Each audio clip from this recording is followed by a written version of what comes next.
사도신경으로 우리의 신앙을 고백합니다. 전능하사 천지를 만드신 하나님 아버지를 내가 믿사오며 그 외아들 우리 주 예수 그리스도를 믿사오니 이는 성령으로 잉태하사 동정녀 마리아에게 나시고 본디오 빌라도에게 고난을 받으사 십자가에 못 박혀 죽으시고 장사한 지 사흘 만에 죽은 자 가운데서 다시 살아나시며 하늘에 오르사 전능하신 하나님 우편에 앉아 계시다가 저리로서 산자와 죽은 자를 심판하러 오시리라. 성령을 믿사오며 거룩한 공회와 성도가 서로 교통하는 것과 죄를 사하여 주시는 것과 몸이 다시 사는 것과 영원히 사는 것을 믿사옵나이다. 아멘. 찬송가 251장입니다.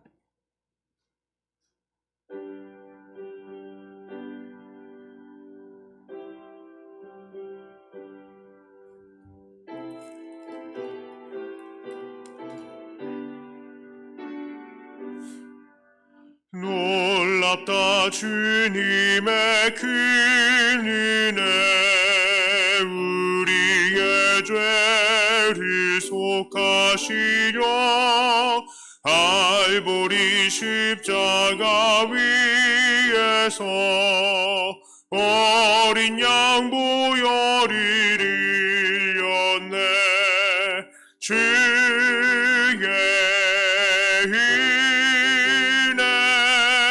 우리의 죄를 다 씻었네. 주의 은혜 우리의 죄를 다 씻었네. 죄악은 성난 파도같이 우리 영혼을 위협하나 헤아릴 수 없는 주 은혜 십자가에서 보이셨네. 주의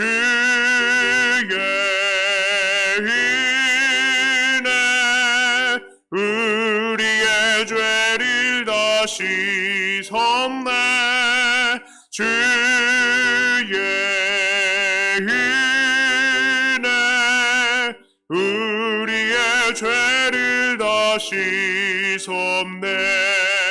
죄악에 물든 영혼들을 주께서 피로 씻으시네. 지금도 흐리는 깊이에 눈보다 더 이게 씻으라. 주의 은혜 우리의 죄를 다 씻었네. 주의 은혜 우리의 죄를 다 씻었네. 피할 수 없는 그 은혜를 믿는 자에게 거저주네. 형제여 주 앞에 나와서 더 지체 말고 곧 받으라. 주의 은혜 우리의 죄를 다 씻었네. 주의 은혜 우리의 죄를 다 씻었네. 아멘. 함께 나누실 말씀은 아가서 5장 2절부터 8절까지의 말씀입니다.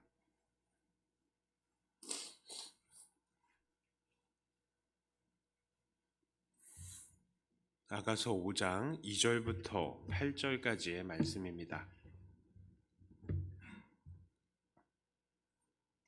내가 잘지라도 마음은 깨었는데 나의 사랑하는 자의 소리가 들리는구나.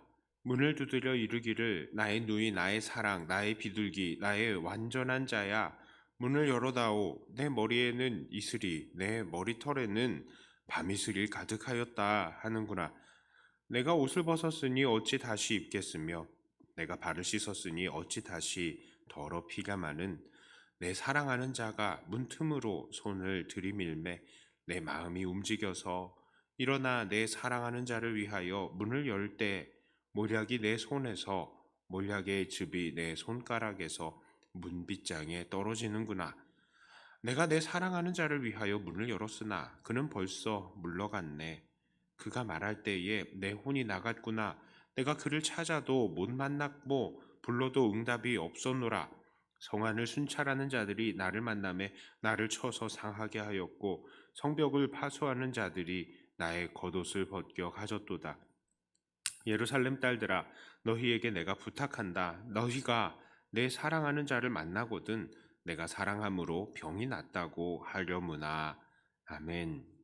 자, 오늘 본문의 말씀은 조금 독특합니다. 이것은 여러 부분에서 2장과 3장의 내용과 반대가 될 만한 그런 내용들이 들어있기 때문입니다.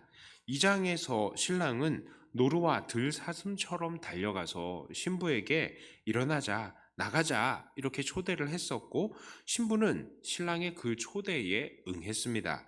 하지만 오늘 본문에서 신부는 그렇게 달려와서 문을 두드리는 신랑에게 문을 제때에 열어주지 못했습니다. 이미 씻고 옷을 벗고 누웠기 때문이라 합니다. 또한 3장에서는 신랑이 자리를 잠시 비운 것을 발견한 신부는 그 신랑을 찾아서 밤중에 밖을 나갔는데 순찰하는 사람들을 만난 이후에는 얼마 되지 않아서 신랑을 발견했고 이 신랑을 데리고 자기의 집으로 돌아왔습니다. 하지만 오늘 본문에서 신부는 신랑을 발견하지 못했고 오히려 성을 순찰하는 사람들에게 부상을 당하고 겉옷까지 빼앗김을 당했습니다. 자, 그래서 신랑을 만나지 못한 신부는 결국 병이 나버린 상태에 몸 상하고 마음이 상한 상태가 된 것입니다. 신랑을 대하는 신부의 반응은 어떠해야 했습니까? 신랑이 문을 두드릴 때에 제때에 얼른 문을 열고 신랑을 맞이했어야 했습니다. 그러나 신부는 그렇게 하지 못했던 것입니다.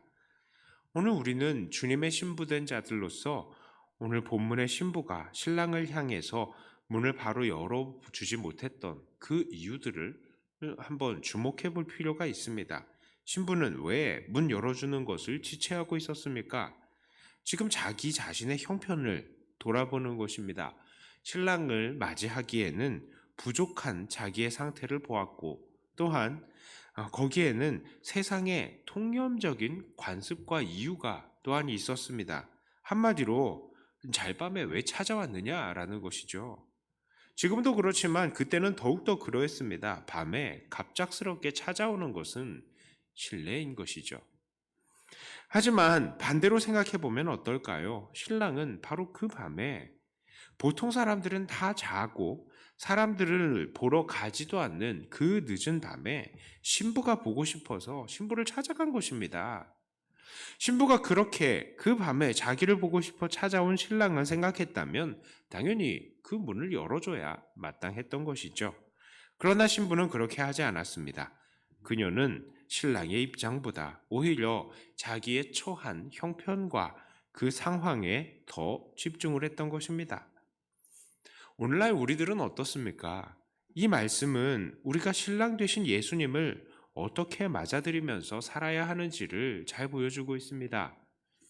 말씀이신 예수님은요, 물론 우리 안에 성령으로 함께 들어와 계시기도 하지만 여전히 우리들에게 날마다 말씀으로 찾아오십니다.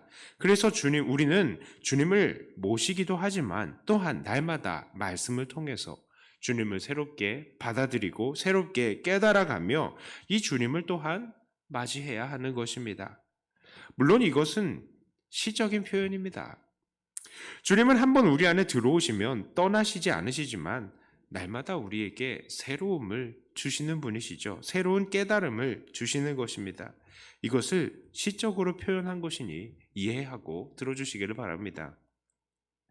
그런데 놀랍게도 요한계시록에는 교회 안에 예수님이 들어 계셔야 되는 교회 안에 예수님이 계시지 않은 모습 또한 보여주고 있습니다. 요한계시록 3장 14절부터 22절의 말씀입니다. 제가 읽어드리겠습니다.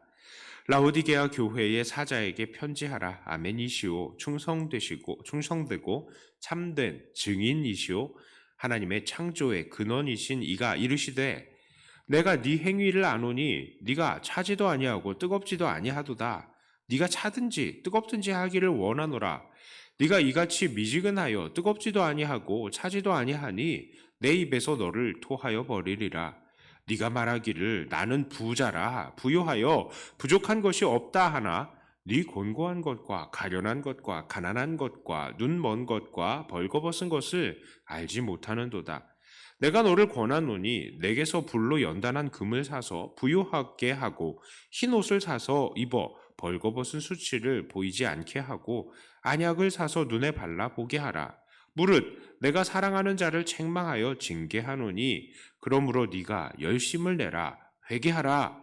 볼지어다 내가 문 밖에 서서 두드리노니 누구든지 내 음성을 듣고 문을 열면 내가 그에게로 들어가 그와 더불어 먹고 그는 나와 더불어 먹으리라. 이기는 그에게는 내가 내 보좌에 함께 앉게 하여 주기를 내가 이기고 아버지 보좌에 함께 앉은 것과 같이 하리라.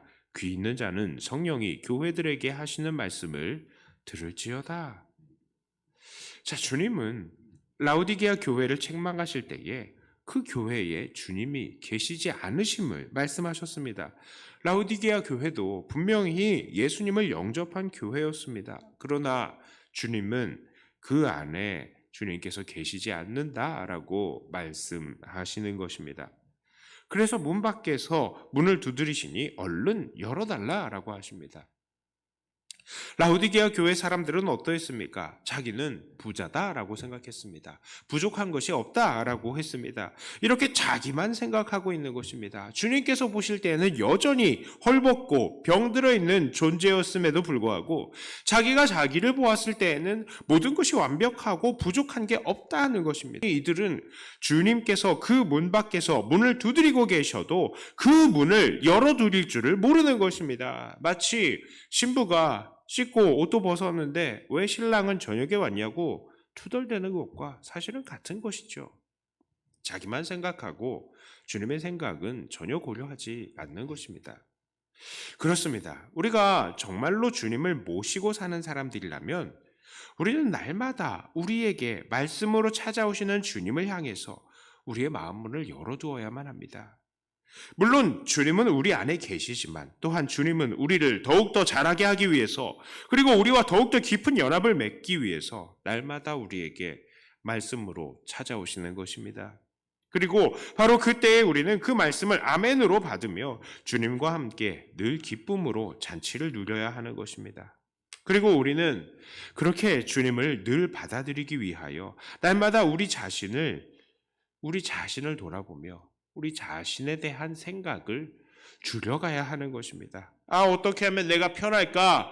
어떻게 하면 내가 더 나은 삶을 살까? 어떻게 하면 더 행복한 삶을 살까에 대한 생각을 우리는 날마다 줄여가야 되는 것입니다. 그리고 반대로 어떻게 하면 주님을 더욱더 기쁘시게 할까? 어떻게 하면 더욱더 주님을 높일까? 어떻게 하면 내가 주님의 뜻을 더 잘 받아들일까? 어떻게 하면 내가 더 나를 고쳐나갈까 하면서 주님에 대한 생각을 날마다 더 늘려가야 하는 것입니다.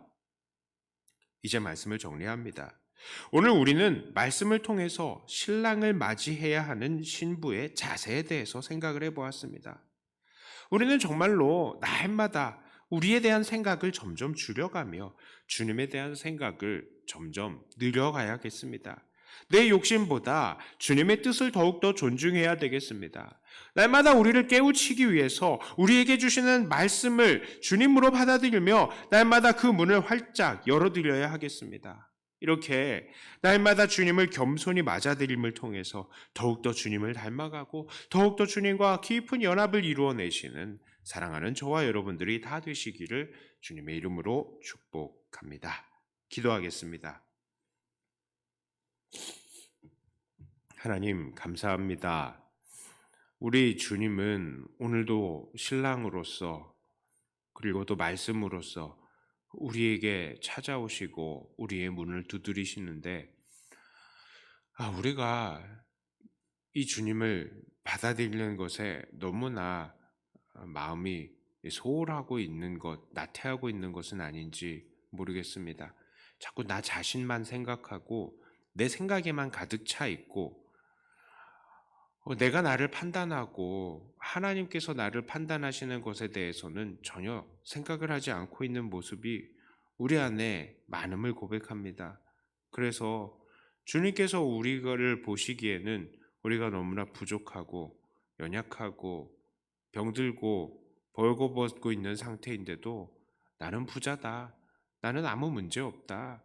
나는 행복하다라고 생각하면서 날마다 주님과 상관없는 삶을 살고 있는 것은 아닌지 모르겠습니다. 주님, 날마다 우리의 마음을 열어놓고 우리를 향해서 찾아오시는 문을 두드리시는 주님께 날마다 기쁨으로 영접을 하고 더 주님과 깊은 연합을 이루어가며 더 주님을 닮아가는 우리들이 되게 하여 주시옵소서. 특별히 우리 백동교회를 축복합니다. 하나님, 우리 교회가 그런 교회가 되게 하여 주시옵소서. 날마다 말씀으로 오시는 주님을 기쁨으로 받아들이고 더욱더 성장하게 하여 주시옵소서. 우리 안에 우리가 너무 많아서 주님을 받아들이는 그것을 소홀히 하지 않게 하여 주시고 날마다 말씀 열심히 읽고 공부하고 더욱더 주님을 닮아가는 우리가 되게 해 주시옵소서. 특별히 우리 안에 연약한 지체들 주님께서 불쌍히 여기시고 코로나19 이 사태가 길어짐을 통하여서 예배에 대해서 나태함이 생기지 않게 하여 주시고 모든 성도님들 각 가정에서도 주님을 받아들이고 영접하는 데에 부족함이 없게 하여 주시옵소서. 특별히 육신이 연약한 우리 지체들 주님 불쌍히 여겨 주시옵소서. 특별히 홀로 사토하고 계시는 김현숙 권사님 하나님께서 육체를 강하게 하여 주시고 암의 근원이 말라지게 하여 주시고 여러 가지 보조장치 없이도 정말 그 생명이 강건하게 유지되고 온전히 회복이 될 수 있도록 그래서 함께 이 자리에서 하나님을 기쁨으로 예배드릴 수 있도록 하나님 은혜로 함께하여 주시고 함께 붙들고 기도하고 있는 모든 가족들 이 기회에 주님 앞에 더 헌신되는 가족들이 되게 해주시옵소서. 감사드립니다. 이 시간 기도하는 이 시간이 주님과 더욱더 깊은 교제를 가지는 시간이 되기를 원하며 우리 주 예수님 이름으로 간절히 기도드리옵나이다. 아멘. 하늘에 계신 우리 아버지여 이름이 거룩히 여김을 받으시오며 나라의 임하옵시며 뜻이 하늘에서 이룬 것 같이 땅에서도 이루어지이다.